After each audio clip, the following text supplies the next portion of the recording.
Hello and welcome to the class. आज हम developmental biology के क्वेश्चन स्टार्ट करेंगे। सबसे पहले देखिए, क्वेश्चन स्टार्ट करने से पहले एक चीज़ आप ज़रूर बहुत सारे क्वेश्चन प्रैक्टिस कीजिए। क्वेश्चन प्रैक्टिस अभी जो होता है वही की होता है, ठीक है ना। रिवीजन उसके साथ साथ क्वेश्चन प्रैक्टिस। आइए हम देखेंगे। The formation of gamete is termed as gametogenesis. सबकी सिलेबस के अंदर था, याद रखिए। गैमेट फॉर्मेशन, गैमेटोजेनेसिस हम जब बोलते हैं तो गैमेट के मतलब होता है कि सेक्स सेल, यानी कि स्पर्म एंड ओवम रहेगा, ठीक है ना। स्पर्म एंड ओवम रहेगा जिसको हम बोलते हैं गैमेट। तो सिर्फ और सिर्फ स्पर्म फॉर्मेशन यदि पूछा है तो उसको हम स्पर्माटोजेनेसिस कहेंगे। स्पर्माटोजेनेसिस, जिस प्रोसेस में स्पर्म बन रहा है स्पर्माटोजेनेसिस, जिस प्रोसेस में ओवम बन रहा है उसको हम oogenesis बोलते हैं। लेकिन इस दोनों प्रोसेस को कुल मिला के हम बोलते हैं गैमेटोजेनेसिस, ठीक है। जब गैमेटोजेनेसिस पूछा है इसका मतलब है कि स्पर्म फॉर्मेशंस भी आएगा एंड ओवम फॉर्मेशंस भी आएगा, ठीक है ना। गैमेट फॉर्मेशन हमेशा याद रखिए। गैमेट का मतलब होता है कि सेक्स सेल, एंड एक होता है टर्म गोनाड। गोनाड का मतलब होता है कि सेक्स ऑर्गन। सेक्स ऑर्गन बोलेंगे तो जो प्राइमरी सेक्स ऑर्गन होता है, प्राइमरी सेक्स ऑर्गन, मेल के लिए वो टेस्टिस रहेगा एंड फीमेल के लिए वो ओवरी रहेगा, ठीक है ना। फीमेल के लिए वो ओवरी रहेगा। तो इसलिए स्पर्म प्रोडक्शंस कहाँ होता है ना, टेस्टिस में होता है। ओवम प्रोडक्शंस कहाँ होता है ना, ओवरी में होता है, ठीक है। अच्छा, तो अब हम देखेंगे formation of gamete is termed gametogenesis होगा, है ना। गैमेटोगैमी नहीं, सिनगैमी नहीं, जेस्टेशंस नहीं। जेस्टेशन हम किसको कहते हैं, गेस्टेशनल पीरियड, जो 9 मंथ 10 डे होता है, प्रेगनेंसी पीरियड ह्यूमन के केस में, उसको हम जेस्टेशंस कहते हैं या गैस्टेशन कहते हैं। सिनगैमी जो होता है फ्यूजन होता है जब मेल एंड फीमेल प्रोन्यूक्लियाई की, सिनगैमी कहते हैं, ठीक है। तो इसको हम बोलते हैं गैमेटोजेनेसिस, मतलब फॉर्मेशन। जेनेसिस का मतलब होता है कि फॉर्मेशन। तो ऑप्शन तो सी के साथ हम चलेंगे, ठीक है। The transfer of sperm into the female genitalia track is called. तो अब हम देखेंगे जो फर्टिलाइजेशन होता है, फर्टिलाइजेशन में स्पर्म एंड ओवम की फ्यूजन होता है। एंड फीमेल के लिए जो ओवम है कहाँ बन रहा है, ओवरी में बन रहा है। वहाँ से कुछ ऐसे फालोपियन ट्यूब होता है, फालोपियन ट्यूब में वो आ जाएगा। आने के बाद ये फीमेल यूट्रस होता है, इसे एक्सटर्नल जेनिटलिया होता है। During the time of sexual intercourse जो स्पर्म होता है यानी कि जो सीमेन होता है, that will deliver in the female reproductive tract, वहीं पे डिलीवर किया जाता है, ठीक है ना, सेक्सुअल इंटरकोर्स के थ्रू। उसके बाद इस ये बोल रहा है कि वही transfer of sperm into the female genitalia track, क्योंकि नेचुरल प्रोसेस जो होता है हम उसको सेक्सुअल इंटरकोर्स बोलते हैं। कुछ ऐसे फीमेल भी होते हैं, हम आपका इन विट्रो फर्टिलाइजेशन भी आपकी पार्ट है ना, इस चैप्टर में है। तो वहाँ पे क्या होता है ना, कुछ मेल के अंदर स्पर्म काउंट उनका बहुत लो रहता है, क्योंकि हर एक इजैकुलेशंस के अंदर 3 मिलियन, है ना, 3 मिलियन ऑफ स्पर्म रहना ज़रूरी है, तभी जाके नेचुरल फर्टिलाइजेशन हो पाएगा। यदि नहीं है तो उस कंडीशंस में जो ओलिगोस्पर्मिया एक कंडीशन होता है जिसको हम बोलते हैं ओलिगोस्पर्मिया, मतलब एक ओलिगो मतलब है कि फ्यू स्पर्म यदि सीमेन में रहता है तो फर्टिलाइजेशन नहीं कर पाएगा। तो उस कंडीशंस में क्या होता है ना, ऐसा तो नेचुरली जो सेक्सुअल इंटरकोर्स ना होके कोई इंजेक्शंस के थ्रू यहाँ पे इंसर्ट किया जाएगा, समझ रहे हो ना। ऐसा हमेशा ज़रूरी नहीं है कि नेचुरल सेक्सुअल इंटरकोर्स होगा तभी तो स्पर्म जाएगा, ऐसे मेडिकल टेक्नोलॉजी के थ्रू भी किया जा सकता है। तो इस प्रोसेस को हम बोलते हैं इंसेमिनेशन। तो जो सीमेन होता है उसमें स्पर्म रहता है और वही चीज़ों को हम ट्रांसफ़र करते हैं फीमेल रिप्रोडक्टिव ट्रैक्ट में। तो स्पर्म की तो मूवमेंट कैपेसिटी रहता है, वो चला जाएगा वही फैलोपियन ट्यूब को, और यदि उस टाइम पर, उस पर्टिकुलर टाइम पे ओवम मौजूद है तो वहाँ पे फर्टिलाइजेशन होगा, ठीक है। फर्टिलाइजेशन कहाँ होता है ना, जो फैलोपियन ट्यूब आप देख रहे हो, फैलोपियन ट्यूब की एम्पुलरी रीजन्स में होता है, इस एरिया में, ठीक है। तो transfer of sperm into the female genitalia, तो इसको हम क्या कहते हैं, इंसेमिनेशंस कहते हैं, ठीक है ना। फर्टिलाइजेशन नहीं, फर्टिलाइजेशन का मतलब कि फ्यूजन होगा, स्पर्म ओवम की फ्यूजन होगा, उसको फर्टिलाइजेशन कहते हैं। तो गैमेटोजेनेसिस तो आपने देखा कि गैमेट बनने की प्रोसेस को, तो आंसर हो जाएगा इंसेमिनेशंस। क्लियर हुआ आपको। अच्छा, फिर हम देखेंगे question number 4। The fusion of male and female gamete is known as, अभी हमने बताया उसको हम क्या बोलेंगे, मेल एंड फीमेल गैमेट की फ्यूजन को हम फर्टिलाइजेशंस बोलेंगे, समझ रहे हो ना, उसको हम बोलते हैं फर्टिलाइजेशंस। फिर हम बात करेंगे मैथ्स करेंगे, ये जो दे रखा है उसको मैथ्स करनी है। देखिए जेस्टेशन या गैस्टेशन पीरियड हम किसको कहते हैं, जो कि आपकी स्पेसिफिकली जो रहेगा प्रेगनेंसी पीरियड जो होता है, जैसे ह्यूमन के लिए वो कितना 9 मंथ 10 डेज होता है, 10 मंथ 10 डे नहीं है वो, बस फिल्मों में डायलॉग होता है, वो नहीं है 9 मंथ 10 डे या 270 या 280 डेज की होता है। पैचुरेशन का मतलब होता है कि डिलीवरी करना, बच्चा जो पैदा होता है उसको पैचुरेशन कहते हैं, नॉर्मल लैंग्वेज में ऐसे लेबर पेन, जो लेबर होता है डिलीवर होता है उसको। गैमेटोजेनेसिस का मतलब तो आपको पता है, मतलब कि गैमेट बनना, स्पर्म बनना प्रोसेस को। इम्प्लांटेशंस का मतलब हो कि फर्टिलाइजेशन तो एक बार हो गया फैलोपियन ट्यूब में, यहाँ पे फर्टिलाइजेशन होने के बाद जो जाइगोट है वो डिवाइड करेगा, मरोला ब्लास्टुला स्टेज को आएगा, तो उसके बाद वो यूट्रस में आके चिपक जाता है, ठीक है ना।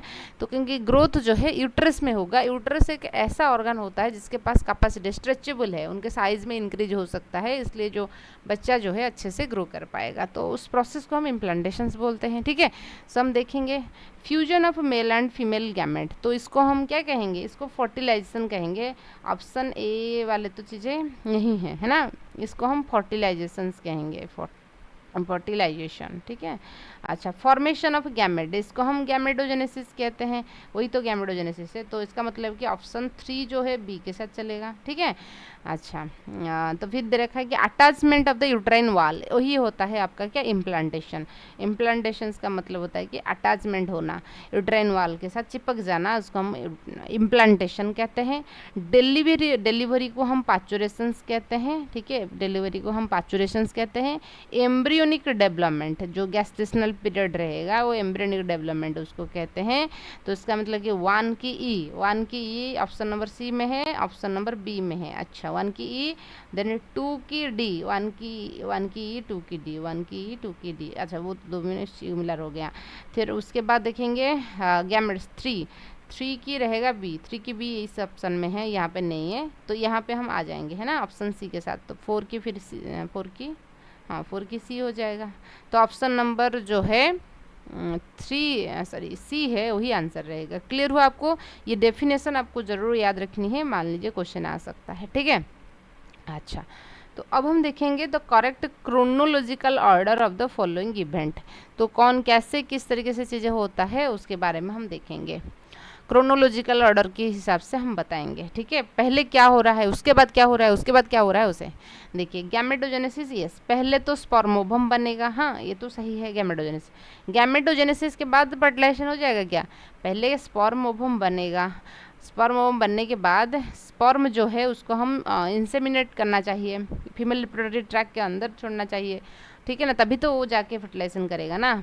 गैमेटोजेनेसिस की तुरंत बाद फर्टिलाइजेशन नहीं होगा, गैमेटोजेनेसिस के बाद इंसेमिनेशन, ये सही है, ठीक है ना। इंसेमिनेशन के बाद फर्टिलाइजेशन होगा, हो जाएगा, ठीक है, सही है। फर्टिलाइजेशन जब एक बार हो गया उसके बाद ये जाके चिपक जाएगा यूट्राइन वाल में, ठीक है ना।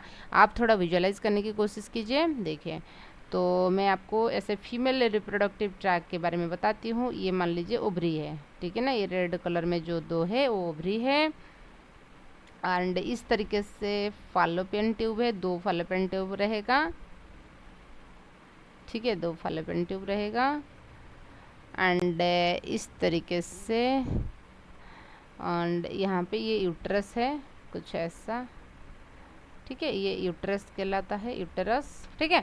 अच्छा, तो इस तरीके से एक्सटर्नल जेनिटलिया ऐसे रहता है, ठीक है। अच्छा, तो इस पॉइंट में आके क्या होगा ना, यहाँ पे स्पर्म मतलब इंसेमिनेशन होता है, स्पर्म आ जाता है इस एक्सटर्नल जेनिटलिया यहाँ पे, ठीक है। अच्छा, तो इस प्रोसेस को, तो अभी क्या होगा ना, ओवम, यहाँ पे ओवम बनेगा, इधर आ सकता है, इस साइड्स में मैंने किया, ओवम आ गया, तो मतलब कि गैमेटोजेनेसिस हो गया। उसके बाद स्पर्म किसी भी मेथड्स में, नेचुरल मेथड में हो सकता है या तो नहीं, कोई इंजेक्शंस मेथड में भी इंसेमिनेशन हम करेंगे, करने के बाद क्या होगा ना, फर्टिलाइजेशन होगा। फर्टिलाइजेशन यहाँ पे होने के बाद थोड़ा क्लीवेज वगैरह चलता है, मतलब कि जाइगोट था वो मरुला ब्लास्टुला स्टेज में आ जाता है, उसके बाद आके यूट्रस में चिपक जाएगा। चिपक जाने के बाद क्या होता है, गैस्टेशनल पीरियड रहेगा, मतलब कि जो डेवलपमेंट है ना, जैसे तो नहीं कि आज ही तुरंत फर्टिलाइजेशन होगा और बच्चा कल पैदा हो जाएगा, ऐसा नहीं है, उसको तो टाइम लगता है।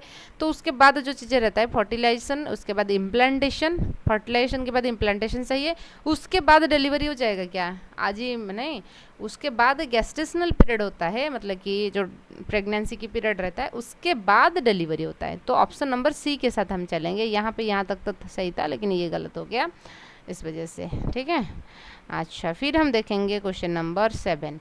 The following statement are true except, तो उनमें से मतलब कि कौन सी गलत स्टेटमेंट है उसको हम ढूंढना है। An individual reproductive changes occur after puberty, तो sperm formation occur even in old man, ठीक है ना। स्पर्म प्रोडक्शन ये लाइफ लॉन्ग प्रोसेस होता है। Formations of ovum continue in man after 50 years, ovum formations तो नहीं होता, ये गलत स्टेटमेंट है ना। ओवम फॉर्मेशन जो है, जो मेनोपॉज पीरियड आता है ना, मेंस्ट्रुअल साइकिल की स्टार्टिंग में नार्क होता है, जो कि 12-13 साल, आज तो 7 मतलब 8 और 9, ठीक है ना, साल में या अप टू 10 साल में आजकल हो जाता है मेंस्ट्रुअल साइकिल की शुरुआत। लेकिन जो मेंस्ट्रुअल साइकिल जो सीजेशन होता है ना कि स्टॉप होता है, वो 50 साल की उम्र है, उसके बाद तो नहीं होगा। Humans are sexually reproducing organ and viviparous, obviously human जो होता है सेक्सुअल रिप्रोडक्शन होता है, उसके साथ साथ वो बच्चा पैदा करते हैं, इसलिए हम उसको ओविविपारस कहते हैं। जो एग लेइंग होते हैं उसको हम ओविपारस कहते हैं। तो ऑप्शन नंबर सी के साथ हम चलेंगे। 50 साल के बाद फीमेल में ओवम फॉर्मेशंस नहीं होता है। फीमेल में ओवम फॉर्मेशंस की जो मतलब कि जो oogenesis जो है एम्ब्रियोनिक टाइम पीरियड में स्टार्ट हो जाता है, और ये फिर सी जो के रहता है, फिर हर एक मेंस्ट्रुअल साइकिल में वो कंटिन्यूसली रहता है। और जब मेंस्ट्रुअल साइकिल 50 साल में स्टॉप हो जाएगा तो उसके बाद तो नहीं होता है, ठीक है।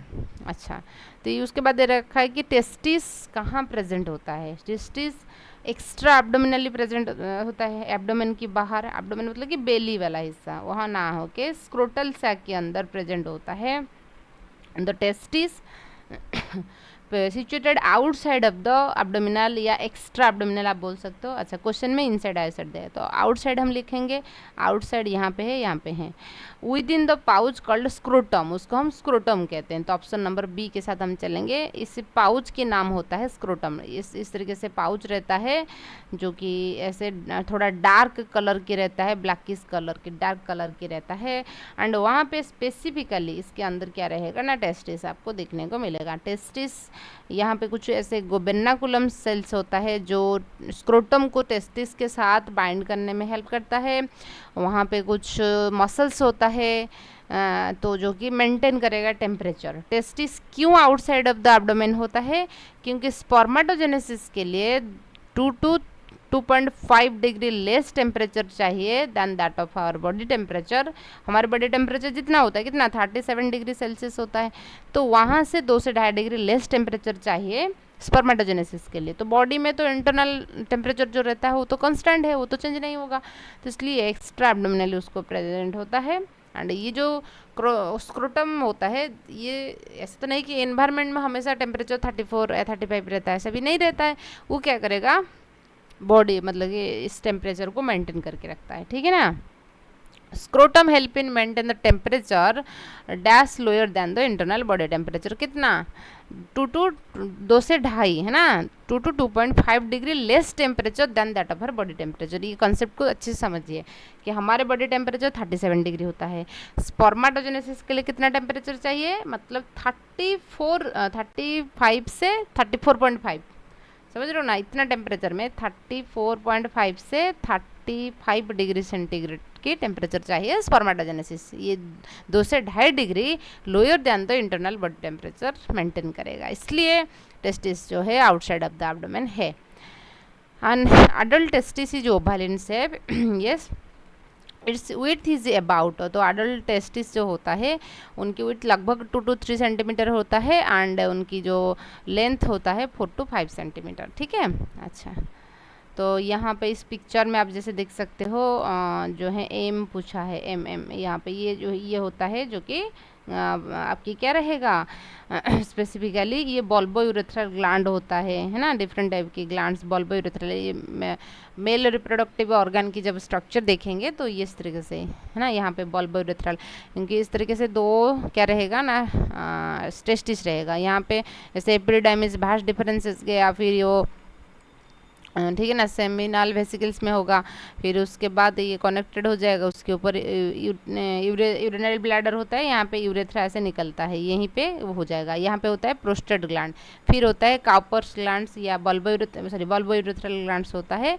तो कुछ इस तरीके से रहेगा, ये पिक्चर है, आप इस आपकी थोड़ा ले लीजिए स्क्रीनशॉट, इस पिक्चर की स्क्रीनशॉट ले लीजिए, ठीक है। अच्छा, हम देखेंगे तो इसको हम बोलते हैं बल्बो यूरेथ्रल ग्लैंड, ये सी में जो है ये वाला, ठीक है ना, ये वाला एम लिखा है। What is the indicator D, D small D कहाँ गया, हाँ स्मॉल डी इसको दे रखा है। ये क्या रहेगा, ये रहेगा आपकी भास, ठीक है ना, भास डिफरेंसेस रहेगा, है ना, भास डिफरेंसेस रहेगा ये वाला। मतलब कि टेस्टिस है, टेस्टिस से एपिडिडाइमस जो ऐसे पाइप जैसे स्ट्रक्चर ऊपर गया, हम उसको भास डिफरेंसेस कहते हैं।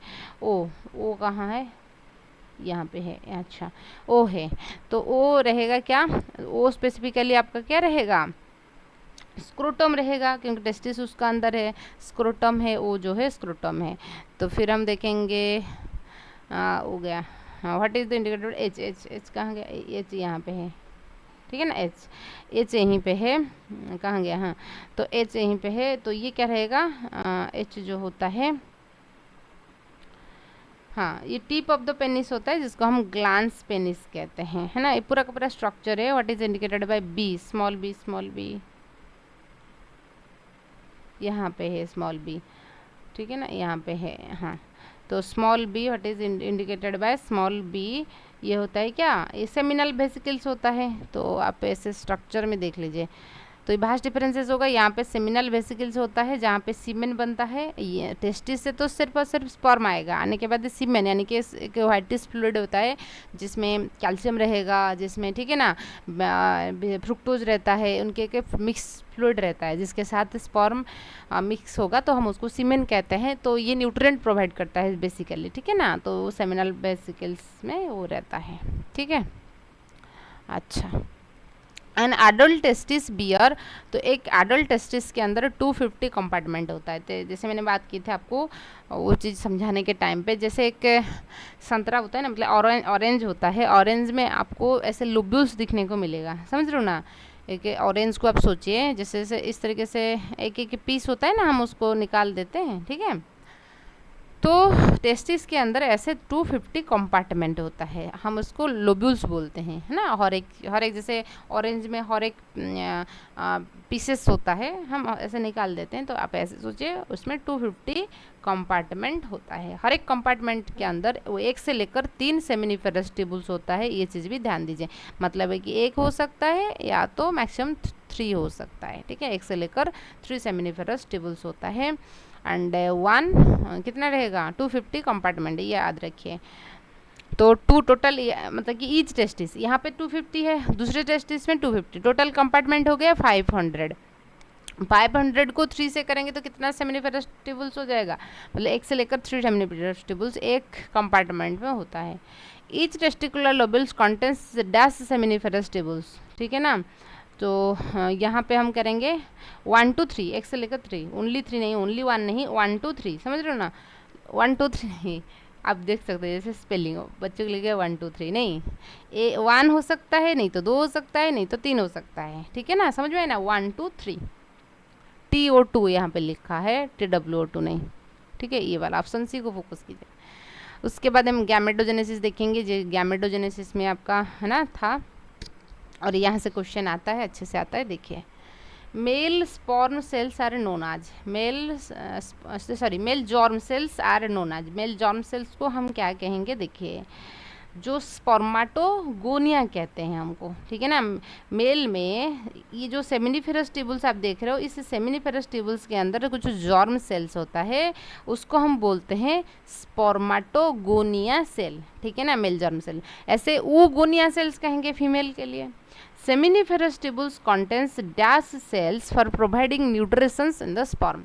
तो याद रखिए इस सेमिनिफेरस ट्यूबल्स के अंदर एक तो जॉर्म सेल्स होता है जहाँ पे स्पर्म प्रोडक्शंस होगा, उसके अलावा एक सर्टोली सेल्स होता है ना, सर्टोली सेल्स होता है। 2 तरीके के सेल्स इस सेमिनिफेरस ट्यूबल्स के अंदर दिखने को मिलेगा, एक तो जॉर्म सेल जिसको हम स्पर्माटोगोनिया कहते हैं, एंड दूसरा होता है सर्टोली सेल जिस स्पर्म को न्यूट्रिशन प्रोवाइड करता है, ठीक है ना।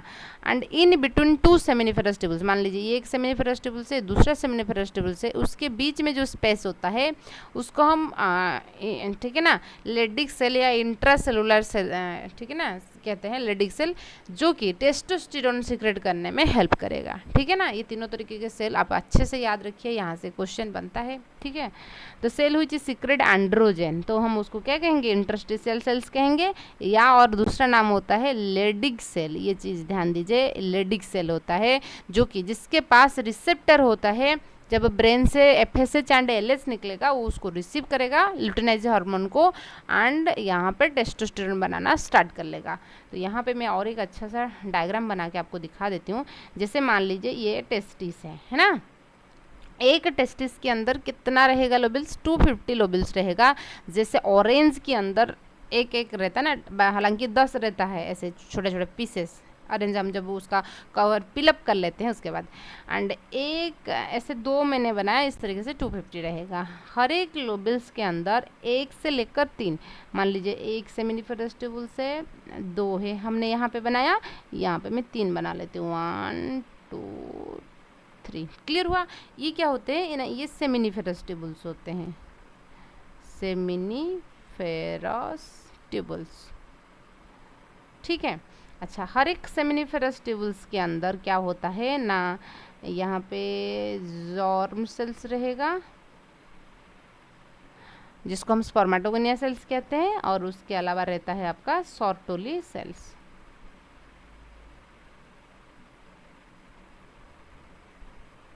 सर्टोली सेल स्पर्म बनने के बाद ये उसको नॉरिशमेंट प्रोवाइड करता है, नॉरिशमेंट। ठीक है, ये चीज़ ध्यान दीजिए। अच्छा, अब हम देखेंगे यहाँ पे, ठीक है ना, 2 सेमिनिफेरस ट्यूबुल्स के बीच वाला जो एरिया होता है, ये वाला और ये वाला जो बीच वाला एरिया होता है, ठीक है ना, ये बीच वाला, इसको हम इंटरस्टिशियल सेल्स बोलते हैं, या आप बोल सकते हो इंटरस्टिशियल सेल्स या लेडिक सेल्स। इंटरस्टिशियल मतलब 2 सेमिनिफेरस के बीच में है इंटरस्टिशियल सेल्स, या उसका नाम होता है लेडिक सेल। ये क्या करता है, इनके पास रिसेप्टर है ना, रिसेप्टर है। लेडिक सेल आप देखते हो LH, ल्यूटिनाइजिंग हार्मोन को रिसीव करने के लिए, तो हार्मोन को रिसीव करने के बाद ये क्या करेगा ना, एंड्रोजन सीक्रेट करेगा, यानी कि जो टेस्टोस्टेरोन है वहीं से सीक्रेट होता है। क्लियर हुआ? ये स्ट्रक्चर आपके दिमाग में रहना जरूरी है। सो ये तो हो गया है ना interstitial cells. Select the correct anatomical sequences. Correct anatomical sequences हमको बतानी है। देखिए, सेमिनिफेरस ट्यूबुल्स होगा, यस। अच्छा, तो हमको उनकी जो स्ट्रक्चर है, देखिए सेमिनिफेरस ट्यूबुल्स के बाद आता है रेटिटेस्टिस। क्या होता है ना, यहाँ पे देखिए कहाँ गया, हाँ, तो ये जो सेमिनिफेरस ट्यूबुल्स आप देख रहे हो ना, ये आपस में क्या होते हैं, इंटरकनेक्ट हो जाते हैं। यहाँ पे 3 है, फिर यहाँ पे है ना, ये आपस में आके यहाँ पे इंटरकनेक्टेड हो जाते हैं, तो इसको हम बोलते हैं रेटिटेस्टिस। क्लियर हुआ? रेटिटेस्टिस, ये जो जाल बनाएंगे यहाँ पे, तो ये चीज़ों को हम बोलते हैं रेटिटेस्टिस। ठीक है, सेमिनिफेरस ट्यूबुल्स, उसके बाद रेटिटेस्टिस होता है। रेटिटेस्टिस के बाद जो होगा, ठीक है, रेटिटेस्टिस, उसके बाद होता है भासा इफ्रेंसिया, है ना, भासा इफ्रेंसिया होता है। उसके बाद होता है एपिडिडाइमिस। भासा डिफरेंस ऐसा नहीं, ऐसे ही होता है, मैं आपको बता देती हूँ कहाँ गया, हाँ। तो यहाँ पे ये क्या करेगा, इस तरीके से नेटवर्क यहाँ से रेटिटेस्टिस से जो होता है भासा इफ्रेंसिया होता है, भासा इफ्रेंसिया। भासा इफ्रेंसिया जो है वो बाहर निकल जाता है इस तरीके से, ऐसे ऐसे कॉइलिंग होकर रहता है, हम उसको एपिडिडाइमिस कहते हैं। कुछ टाइम कॉइलिंग होने के बाद ये स्ट्रेट ऐसे चला जाता है एब्डोमेन की तरफ, क्योंकि बॉडी की एक्स्ट्रा एब्डोमेन में रहता है, और फिर अंदर और एक बार लोअर बेली की तरफ वो चला जाता है, उसको हम भास डिफरेंस बोलते हैं, भास डिफरेंस। तो देखिए, efferens and deferens, E and D. तो ऐसे आप टेस्टिस से एब्डोमेन की तरफ आओगे तो पहले आएगा भास डिफरेंस, भास इफरेंस, ई, ABCD ई, मतलब कि डी बाद में आता है, पहले ई आता है। ठीक है ना, मतलब कि उल्टा चल रहा है ABCD का, पहले आएगा भाषा इफ्रेंसिया, उसके बाद आएगा भास डिफरेंस। ठीक है ना, क्योंकि ये थोड़ा याद रखनी है आपको, नहीं तो फिर गलत हो जाएगा, क्योंकि वही डिफरेंसेस में ही तो प्रॉब्लम है। देखिए, यहाँ पे भाषा इफ्रेंसिया ये सही है, लेकिन मान लीजिए यहाँ पे भास डिफरेंसेस दे देगा, है ना, भाषा इफ्रेंसिया के बाद एपिडिडाइमिस आता है, उसके बाद भास डिफरेंसेस आता है। ठीक है ना, ये सेमिनिफेरस ट्यूबुल्स, उसके बाद भाषा इफ्रेंसिया नहीं आएगा, रेटिटेस्टिस के बाद आता है। तो ऑप्शन नंबर बी के साथ हम चलेंगे क्वेश्चन नंबर। ठीक है, the enlarge end of penis is known as. तो पेनिस की जो एनलार्ज एंड होता है उसको हम ग्लांस पेनिस, या टिप ऑफ द पेनिस को हम ग्लांस पेनिस कहते हैं। तो उसके बाद रखा है कि stands for seminal vesicles, B if A stands for seminal vesicles, B stands for bulbourethral gland, C stands for prostate gland, then which of the following is true. अच्छा, which of the following is true. अच्छा, A and C are occur in pair. अच्छा याद रखिए, seminal vesicles ये जोड़ा में होता है, ठीक है ना। बल्बोयूरेथ्रल ग्लैंड एक ही होता है, याद रखिए।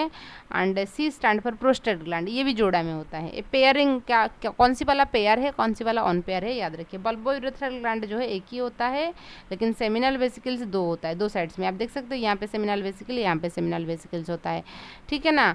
प्रोस्टेट ग्लैंड भी दो साइड्स में दो होता है, लेकिन बल्बोयूरेथ्रल ग्लैंड एक ही होता है, ठीक है ना। A B and C occur in pair, ये रहेगा। Seminal plasma is rich in which sugar, जो सेमिनल प्लाज्मा होता है, जो यहाँ पे जो हमने देखा ना सेमिनल वेसिकल्स, ये होता है सेमिनल वेसिकल। यहाँ पे कुछ फ्लूइड सिक्रेट होता है, व्हाइटिश कलर की स्पेसिफिकल होता है।